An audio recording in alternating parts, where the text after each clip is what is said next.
नमस्कार. दिनांक 24 जून. कथेचे शीर्षक आहे बाटवतेस काय आम्हाला. तानीने वेश्या व्यवसाय सोडला आणि ती देवधर्म करू लागली. मेली या गावी दर्शनासाठी लोकांची गर्दी झाल्यामुळे महाराजांना जेवणास फुरसत मिळेना. सेवेकऱ्यांनी विनवणी करूनही महाराज जेवणासाठी उठेनात. तेव्हा श्रीपाद भटाने तान्हीला काहीही करून महाराजांना जेवू घालावे असे म्हटले. तानी म्हणाली, मी तर वेश्वा, मी कशी त्यांना खाऊ घालू. पण पेढे, बर्फी, फळे खाऊ घातल्यास दोष नाही असे श्रीपाद भट म्हणाला. तानीने त्याप्रमाणे फळे आणून महाराजांना खाऊ घालण्याचा प्रयत्न केला. तेव्हा महाराज म्हणाले, बाटवतेस काय आम्हाला. तानी म्हणजे मूर्तिमंत विषय, विकारात आखंड बुडलेला जीव. हीन, दीन आणि पातकी, पण असा जीवही आयुष्यात एखाद्या क्षणाच्या मिळालेल्या कलाटणीने विषय विकारांपासून मुक्त विरक्त होऊ शकतो.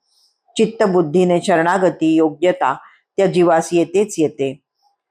उपरती होऊन जीव सुधारला तरी काही वेळा काही जीव त्यांच्या शरीरावर व मनावर पडलेले काळ्या भूतकाळाचे घाव लवकर विसरू शकत नाहीत. यती योगी वा संत महंतासारखे ते जीव भाव विवर्जित नसतात की निर्मम नसतात. योगायोगाने अथवा भाग्योदयाने ते जीव देवधर्माकडे वळतात. झालेल्या चुकांची आणि चुकलेल्या मार्गांची खंत त्यांच्या मनात असतेच. त्यामुळे ते मनातून स्वतःला हीन दीन समजत असतात. साहजिकच त्यांना संत सत्पुरुषांची संगत हवी हवीशी वाटली तरी समाजाच्या चालीरीती आणि रूढींच्या भित्ती दडपणाखाली ते जीव वावरत असतात. अशा जीवांसाठी भगवद्गीतेत भगवंतांनी एक आश्वासन दिले आहे. ते असे की अत्यंत दुराचारी का कोणी असेना, तो माझे अनन्य भावाने चिंतन भक्ती करीत असेल तर त्यास साधूच मानावे, कारण त्याच्या बुद्धीचा चांगला निश्चय झालेला असतो. महाराजांच्या चरित्रात या तान्ही गणिकेखेरीज राधा कसबिणीचेही उदाहरण आहेच. श्रीकृष्ण सरस्वती म्हणजे कुंभारस्वामी कोल्हापूर हे ताराबाई नावाच्या गणिकेच्या घरी राहत होते. तिचा त्यांनी उद्धारच केला. शिवलीलामृतातील महानंदा, विठ्ठल भक्त कान्होपात्रा, सजन कसाई, तसाच महाभारताच्या वनपर्वातील धर्मव्याध खाटीक, वाल्या कोळी अशी कितीतरी पूर्वाश्रमीचे दुराचारी किंवा हीनकर्मी जीवांची उदाहरणे आहेत.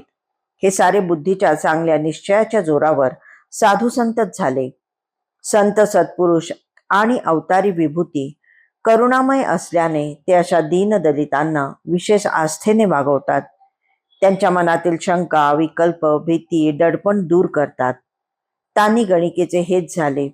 आपण हीन दीन, आपण महाराजांना खाऊ घालून कसे विटाळावे असा तिच्या मनातील विकल्प महाराजांनी जाणला व तू बाटवतेस काय आम्हाला असे म्हणत तिला निशंक केले. सद्गुरूंपुढे विटाळ चांडाळांच्या खोट्या कल्पना चालत नाहीत की टिकत नाहीत. धन्यवाद.